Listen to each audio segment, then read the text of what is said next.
Hello guys.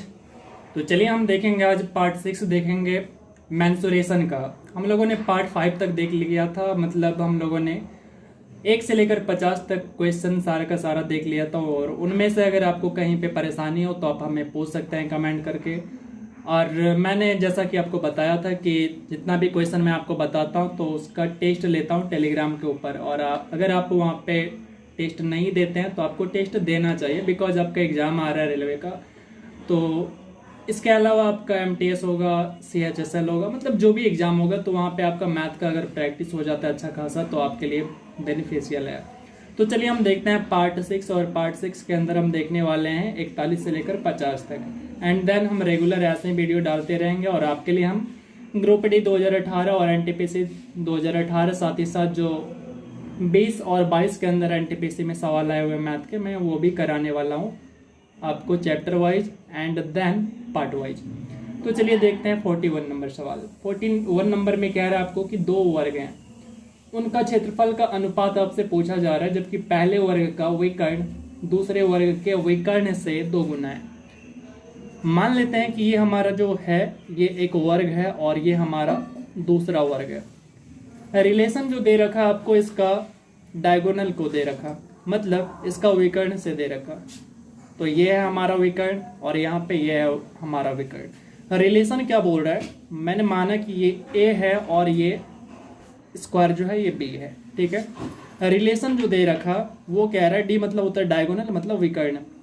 और इसको मैं D1 कर लेता हूँ, इसको मैं D2 कर लेता हूँ। D1 D2 वैसे ना भी करे तो ये चलेगा, D ही रहने देता हूँ, नो प्रॉब्लम।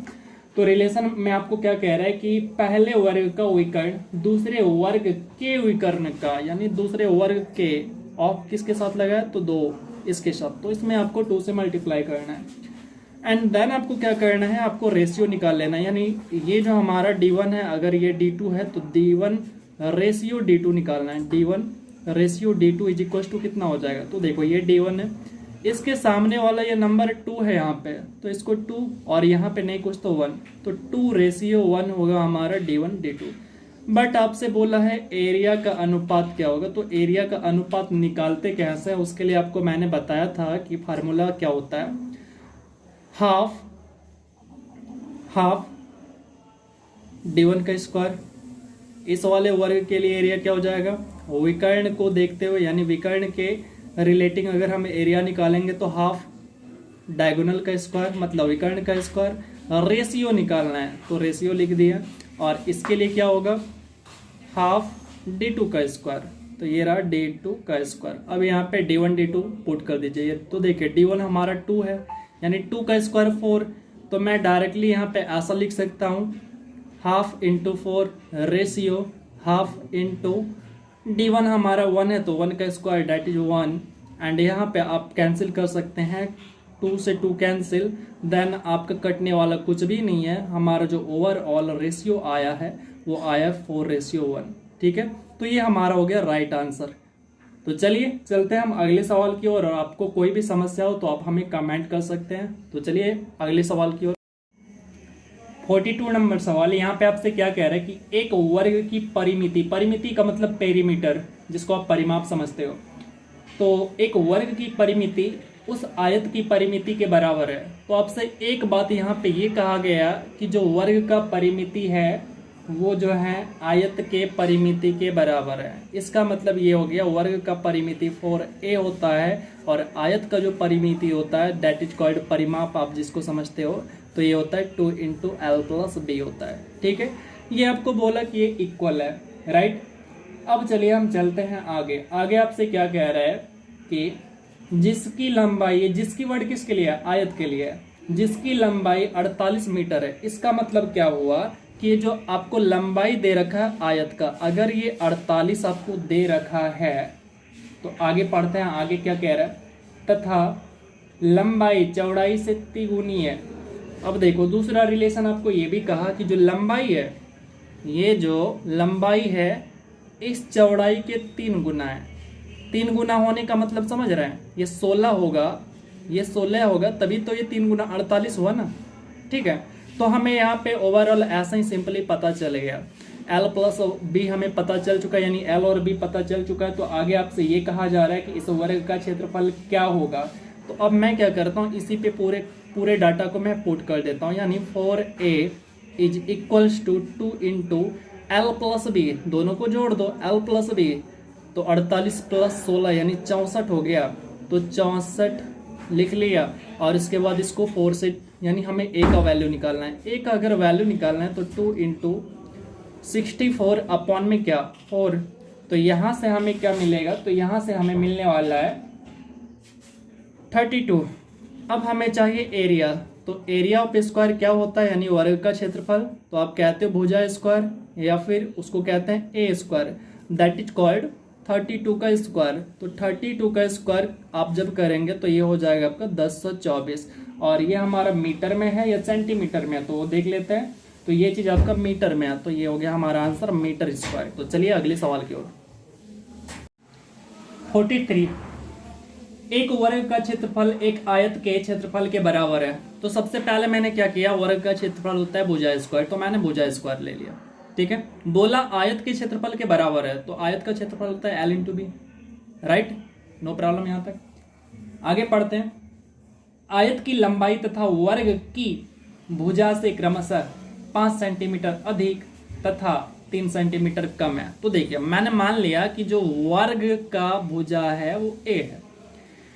अब बोला लंबाई के बारे में कि 5 सेंटीमीटर अधिक है, तो a प्लस 5 लंबाई हो गया।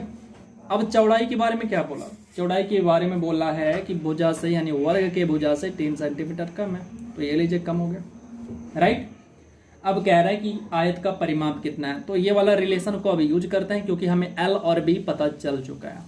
तो यहाँ पे इस रिलेशन को यूज करेंगे, यानी A square is equals to L into B, इसके अकॉर्डिंग एल इंटू बी, तो A plus 5 into A minus 3। ठीक है, इसको सोल्व करिए।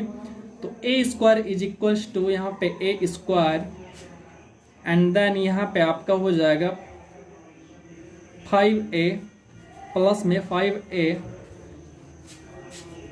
एंड देन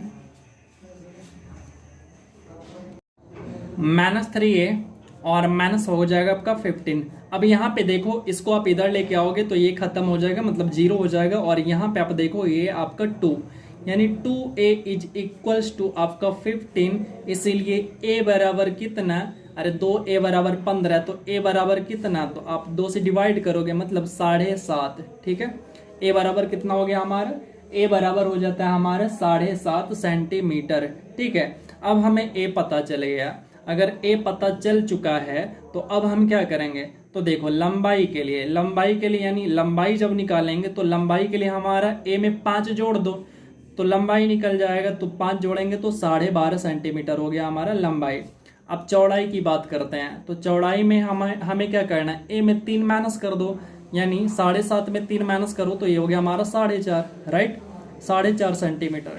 बट हमसे मांगा क्या गया है, तो हमसे बोला ये गया है कि इसका क्या निकालो, परिमाप निकालो। तो आयत का जो परिमाप हम लोगों ने पढ़ा है, तो पढ़ा है 2 इंटू एल प्लस बी।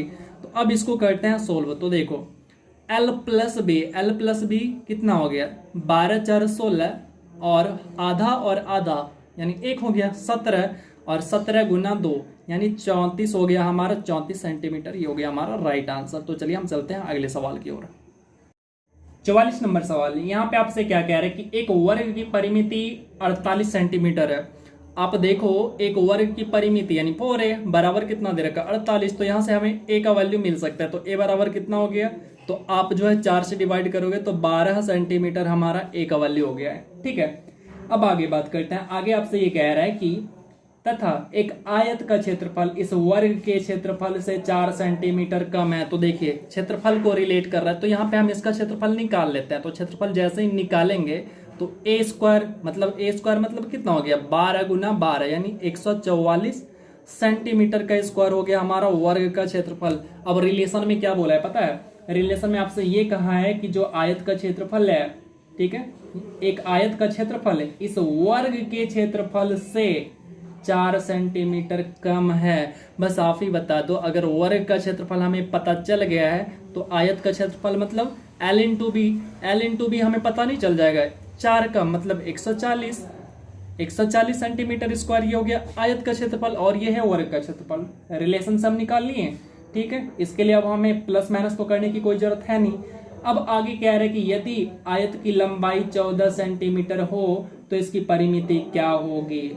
अब देखिए यहाँ पे हमें करना है काम। क्या काम करना है, तो काम ये करना है कि आपको जो है लंबाई, यहाँ पे हमें लंबाई, क्या लंबाई के बारे में पता चला, हाँ तो लंबाई के बारे में पता, चौड़ाई पहले निकालना पड़ेगा तभी तो हम परिमिति बता सकते हैं ना। तो पहले हमें लंबाई निकालना है, तो लंबाई बराबर क्या हो जाएगा 140 बटा में चौड़ाई, और चौड़ाई है कितना मेरे पास, तो वो चीज़ अभी हमें पता है क्या। तो उन चीज़ों के बारे में अगर हम देखें तो हमें यहाँ पे माफ करिएगा लंबाई दे रखा है, लंबाई हमें 14 दे रखा है, यहाँ पे चौड़ाई, यानी चौड़ाई हमें निकालना है। तो चौड़ाई अगर निकालना है तो चौड़ाई बराबर क्या हो जाएगा 140 बटे में लंबाई, और लंबाई आपको कितना दे रखा, वो दे रखा आपको 14 सेंटीमीटर दे रखा। तो बस आप देखो 14 से कट करेंगे तो यहाँ पे आपका जो चौड़ाई है वो 10 सेंटीमीटर आ गया निकल के, कोई समस्या नहीं है, ठीक है। हमें लंबाई भी पता चल गया, हमें चौड़ाई भी पता चल गया, ठीक है। अब क्या करेंगे हम, लंबाई हमें दिया हुआ, अब क्या करेंगे हम निकाल लेंगे आयत का परिमाप। तो परिमाप बराबर होता क्या है, ये चीज आपको पता है। तो परिमाप बराबर होता है आपका 2 × L+B। तो L+B आप यहाँ पे लगा दो तो यहाँ पे आपको मिल जाएगा। L कितना है तो 14, B कितना है तो 10, 14 10 24, 24 गुना 2 48। तो ये हमारा हो गया 48 सेंटीमीटर हमारा राइट आंसर। तो देखिए 45 नंबर सवाल, एक वर्ग की भुजा को अगर 25 सेंटीमीटर बढ़ाया जाए तो क्षेत्रफल में वृद्धि होगी कितनी, आपको ये बताना है। तो बहुत सिंपल सवाल, मैंने आपको कुल वृद्धि के लिए एक फार्मूला भी बताया था, तो उसी पे हम क्या करेंगे निकालेंगे।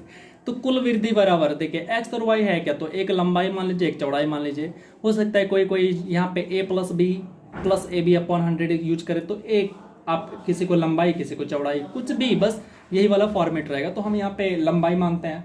तो यहाँ पे यहाँ पे कह रहे हैं एक वर्ग की भुजा को, तो भुजा में जो है वर्ग की भुजा में लंबाई भी सेम होता है चौड़ाई भी सेम होता है। तो यहाँ पे हम 25 + 25 करेंगे, नो डाउट। तो यहाँ पे 25 + 25, लंबाई भी सेम है चौड़ाई भी सेम होता है, इसलिए ऐसा कर रहे थे। तो और 25 × 25, ठीक है, अपॉन में 100। अब इसको कर लीजिए सोल्व। तो ये होता है 25 × 25 यानी 50 प्लस ये हो गया आपका 625, और 625 और 00 लगा दीजिए, यानी 00 है तो 2 अंक के बाद 10 मतलब। अब इसको जोड़ दीजिए तो ये हो गया हमारा 56.25% का वृद्धि हो जाएगा, इतना वृद्धि हो जाएगा। ये हो गया हमारा राइट आंसर। चलिए चलते हैं अगले सवाल की ओर। 46 नंबर यहाँ से कह रहा है कि यदि एक वर्ग की भुजा को 30% बढ़ा दिया जाए तो इसके क्षेत्रफल में कितने प्रतिशत की वृद्धि हो जाएगी। तो हम कौन से फार्मूला लगाएंगे, बस वही कुल वृद्धि वाला, ठीक है। तो कुल वृद्धि वाला फार्मूला क्या था, तो x + y + xy/100, और वृद्धि हो रहा है यानी प्लस हो रहा है। तो आप इसको क्या करो, 30 है तो 30 + 30 प्लस 30 × 30 अपॉन में क्या 100, ठीक है। और इसको आप दूसरी तरीके से भी फ्रैक्शन वाला मेथड से भी बना सकते हैं, और मैंने आपको वो वाला मेथड जो है पार्ट 4 में या पार्ट 3 में बताया हुआ है। तो 30 30 60 हो गया, प्लस में ये 0 से 0 कैंसिल 9 हो गया, टोटल कितना हो गया 69% का वृद्धि देखने को मिलेगा। ये हो गया हमारा राइट आंसर। अब आप अगर ऐसा कहेंगे कि नहीं भैया ये तो मेथड किताब में भी है, आप कोई और तरीका बताओ, तो देखो मैं अदर तरीका भी बता सकता हूँ, कई सारा तरीका हो सकता है इसका। तो मैं आपको अदर तरीका की अगर बात करूँ तो देखो कितना % का वृद्धि हो रहा है, आप कहोगे 30% का वृद्धि हो रहा है, ठीक है। 30% को क्या लिखोगे 3/10 क्या से, तो 30/100% का हटाना है, मतलब 30/100। अब उसको 0 से 0 कट कर दिया 3/10, तो इसका मतलब हो गया कि जो लंबाई था अगर वो 10 था तो अब कितना हो गया, वृद्धि हो रहा है ना, तो 3 और जोड़ गया यानी 13 हो गया। अब चौड़ाई की बात करते हैं, तो चौड़ाई में भी तो सेम हुआ है, क्योंकि आयत में जो लंबाई वही चौड़ाई होता है, यानी दोनों बराबर होता है। तो 10 से 13 ये भी हो गया। अब बात करते हैं क्षेत्रफल की, देखो ये लंबाई ये चौड़ाई, ये लंबाई ये चौड़ाई, तो लंबाई इंटू चौड़ाई, ठीक है। अब कहोगे कि क्या क्या कहते हैं उसको, भुजा स्क्वायर होता है, तो भुजा इंटू भुजा या फिर लंबाई गुना चौड़ाई, एक ही चीज है भाई, ठीक है। तो देखो पहले एरिया अगर 100 था, अब यही एरिया जो है कितना हो गया 169 हो गया। तो आप देख लो ना कितना बढ़ गया, 69 बढ़ गया। अब किसके रिस्पेक्ट में, तो 100 के रिस्पेक्ट में, तो 69% हो गया। बोले आप, अब आप कहेंगे कि ये परसेंट कैसे आ गया, तो कोई नहीं है, आप निकाल लो ना। 69 अपॉन में कितना 100, और परसेंट चाहिए तो 100 से गुना करो, तो ये लो, फिर आ गया आंसर। तो ये था हमारा सेकेंड मैटर। तो चलिए हम चलते हैं, बाकी आप ऐसे बनाना, मैं डायरेक्ट वो कुल वृद्धि वाले पे बनाऊंगा। तो चलिए चलते हैं हम अगले सवाल की ओर। तो देखते हैं 47 नंबर सवाल को। यहाँ पे आपसे कहा जा रहा है कि यदि एक वर्ग की भुजा को 20% घटा दिया जाए, इस बार घटाने की बात हो रहा है, तो सीख लेना इसको कि इस फार्मूले पे यानी कुल वृद्धि वाले पे हम कैसे लगाएंगे, यानी इसको कहते हैं सक्सेसिव।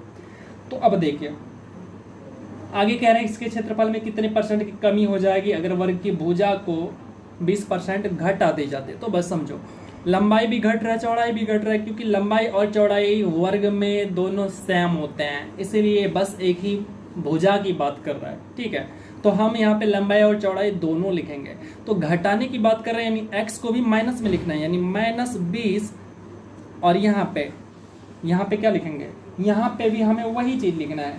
क्या लिखना है, यहाँ पे भी हमें वही चीज लिखना है, यानी यहाँ भी हमें लिखना है -20। क्यों, क्योंकि दोनों भुजा को यानी लंबाई अगर घट रहा है, यानी क्या कहते हैं, वर्ग की भुजा अगर घट रहा है, तो भुजा घटने का मतलब होता है कि जो चीज़ लंबाई है वही चीज़ चौड़ाई है। जैसे आप यहाँ पे फिगर के तौर पे समझ सकते हैं, अगर मैं इसको लंबाई मानूं तो और इसको चौड़ाई मानूं तो दोनों तो बराबर ही हैं, तो इसीलिए हम क्या करते हैं, भुजा बोलते हैं। तो यहाँ पे दोनों चीज़ इक्वल होता है, तो यहाँ पे -20 तो यहाँ भी -20। अब देखो यहाँ की बात करते हैं, अगर मैंने यहाँ पे प्लस ले लिया तो यहाँ पे ब्रैकेट ले लेता है, x हमारा माइनस में है -20 और इनटू है, तो यहाँ भी हमारा -20, राइट, अपॉन में 100। अब इसको करते हैं सोल्व। अब जैसे ही सोल्व करेंगे तो हमारे पास कुल वृद्धि कुल कमी जो भी है वो चीज़ निकल के आएगा। तो ये -20 यानी -40, और यहाँ पे देखो minus minus plus, overall plus कितना, तो ये 0 से 0 कैंसिल, +4। ओवरऑल आप देखोगे तो -36। अब यहाँ पे ये जो माइनस है ना, ये शो कर रहा है कि कमी हो रहा है। माइनस आपको आंसर में इंक्लूड नहीं करना है, आंसर जो आएगा आपका आएगा वो 36% का कमी। ठीक है, वो जो माइनस दिखा रहा था वो आपका कमी को दिखा रहा था, राइट। तो ये हो गया हमारा आंसर। तो चलिए अगले सवाल पे देखते हैं 48 नंबर को। एक वर्ग की लंबाई और चौड़ाई, वर्ग में आपको पता होगा कि जो लंबाई और चौड़ाई है दोनों इक्वल होता है। देन यहाँ पे आपको अलग अलग जो कमी या वृद्धि है उसको दिखाया गया, मतलब वृद्धि दिखाया गया ओवरऑल। तो हम अलग अलग यहाँ पे मान लेंगे कि, जैसे मान लेंगे कि ये हमारा जो है, ये वाला हमारा लंबाई है और ये वाला हमारा चौड़ाई है। ये सबको पता है कि ये लंबाई और चौड़ाई दोनों बराबर है, बट हम अपना सोल्व करने के लिए ऐसा मान रहे हैं। तो कह रहा है कि लंबाई में आपका 30% का यहाँ पे वृद्धि होता है, ठीक है, और आपका जो चौड़ाई है उसके अंदर 25% का यहाँ पे वृद्धि देखने को मिलता है। देन आपसे ये सवाल पूछा गया है कि इससे बनने वाला जो आयत है वर्ग के क्षेत्रफल से कितना % अधिक होगा। तो यहाँ भी कुछ नहीं करना, हमें जो सक्सेसिव वाला हमारा फार्मूला है कुल वृद्धि वाला, हम उसको अप्लाई करेंगे। तो ये हमारा लंबाई, ये हमारा चौड़ाई, तो देन हमें यहाँ पे सेपरेट दोनों मिला हुआ, तो हम यहाँ पे पुट कर लेंगे, यानी 30 प्लस में 25 प्लस दोनों वृद्धि ही है, सो यहाँ पे 30 इंटू 25 अपॉन में 100। अब आपको इसको करना है सोल्व, तो ये हो गया हमारा 55 प्लस, आप इसको देखो तो ये हो गया, कट कर दो, 1 0 से 0 और 25 दिया 75 और बटा 10 यानी 7.5। ओवरऑल हमें कितना मिला यहाँ से, तो यहाँ पे मिला हमें 12.5%, माफ करिएगा 62.5% का हमें वृद्धि देखने को मिलेगा। तो चलिए हम चलते हैं अगले सवाल। 49 नंबर सवाल, किसी वर्ग के क्षेत्रफल में 44% की वृद्धि की जाती है। तो यानी ओवरऑल आप देखेंगे यहाँ पे एरिया में आपको वृद्धि बताया गया है जो कि 44% है। एंड देन आपसे कह रहा है कि वर्ग की भुजा में वृद्धि कितनी हुई होगी। सो आपको यहाँ पे बताना पड़ेगा। सो हमें करना क्या है, बात है वर्ग की, ठीक है, वर्ग की बात है, तो आपको पता है जितना लंबाई उतना ही चौड़ाई, इट मीन्स लंबाई एंड चौड़ाई दोनों सेम होता है। सो मैं क्या कर रहा हूँ, अगर लंबाई x है तो चौड़ाई को भी x मान ले रहा हूँ, तो इसका मतलब हो गया x प्लस एक्स, बिकॉज मैं चौड़ाई को x ले रहा हूँ, और ये बात स्क्वायर की है, इसलिए ऐसा कर रहा हूँ बिकॉज लंबाई और चौड़ाई दोनों सेम होते हैं। तो यहाँ पे अब आते हैं यहाँ पे, तो x इंटू एक्स यहाँ पे, क्योंकि चौड़ाई को मैंने x ले लिया सेम होने के कारण, upon 100 is equals to, total वृद्धि देखने को कितना मिला है, तो वह है आपका 44%। कितना? 44%। तो यहाँ पे हम क्या करेंगे, अब इसको सोल्व करेंगे। ये देखिए, ये 2x हो गया, आप कैलकुलेशन खुद से करिए। 2x plus X square upon में 100 इज इक्वल्स टू 44। तो हमारे यहाँ से एक इक्वेशन बनने वाला है, तो यहाँ पे हमारा हो गया 200x plus X square is equals to 4400, ठीक है। देन यहाँ पे हमारा एक क्वाड्रेटिक इक्वेशन बन चुका है, X square plus 200x minus 4400 is equals to 0। अब हमें इसको करना है ब्रेक, तो मैं इसको ब्रेक कर देता हूँ। इसको आप जब ब्रेक करेंगे तो एक्स स्क्वायर प्लस, तो ये हो जाएगा आपका 220x minus 20, 220x minus 20x minus 4400 is equal to 0। अब हमें क्या करना है, इन दोनों टर्म से कॉमन लेना है। तो यहाँ पे हमें x कॉमन दिखा, तो x जैसे मैं कॉमन लूँगा तो हमारे पास यहाँ पे अंदर में क्या बचेगा, तो यहाँ पे बचेगा 220, राइट। एंड देन हमें यहाँ से -20 को कॉमन लेना है। Then I got x plus 220 is equals to 0। और उसके बाद पूरा का पूरा ये टर्म ही कॉमन ले लूँगा। तो जैसे ही मैं ये वाला टर्म कॉमन लूँगा तो फिर हमारे पास क्या बचेगा, x माइनस 20, ठीक है, x minus 20 is equals to 0। अब हमें बारी बारी से इसको और इसको 0 करना है। तो देखिए हमारा जो वैल्यू होगा x का वो हमें पॉजिटिव मिलना चाहिए। तो पॉजिटिव हमें बस इस केस में मिल सकता है, इस केस में नहीं मिल सकता। तो हम क्या करेंगे, x इज इक्वल टू हमारे यहाँ पे 20 हो गया और यही हमारा राइट आंसर हो जाएगा 20%। इसका मतलब ये हो गया कि वर्ग की भुजा में 20% की वृद्धि की जाएगी और ये हो गया हमारा राइट आंसर। तो कोई भी आपको समस्या हो तो आप हमें कमेंट कर सकते हैं। देखते हैं 50 नंबर सवाल को। यहाँ पे आपसे कहा जा रहा है कि एक छोटे वर्ग की भुजा 1/10 सेंटीमीटर है। तो 1/10 सेंटीमीटर को आप कन्वर्ट कर लो तो आपका डेसिमल में आएगा 0.1 सेंटीमीटर। देन आपको कह रहा है कि तो 4 सेंटीमीटर भुजा वाले वर्ग में ऐसे कितने वर्ग समा जाएंगे। तो देखिए इस तरह आपको यहाँ पे क्या कह रहा है कि वर्ग की संख्या निकालना है आपको। तो आपको एक मैं उदाहरण बताता हूँ कि आप अगर समोसा लाने के लिए जाते हैं घर से 100 रुपये लेके, और समोसा का रेट पुराना वाला ही ले लीजिए 5 रुपये पीस है, तो आप कितना समोसा लेके आते हैं। तो आप कहोगे कि 20 लेके आता हूँ। तो आप कैसे निकालें कि 20 ही लेके आएंगे। तो आप करते क्या थे कि टोटल जो आपका रुपए था आप उनमें से डिवाइड कर दिए थे समोसे के रेट से, यानी एक पीस समोसा का रेट।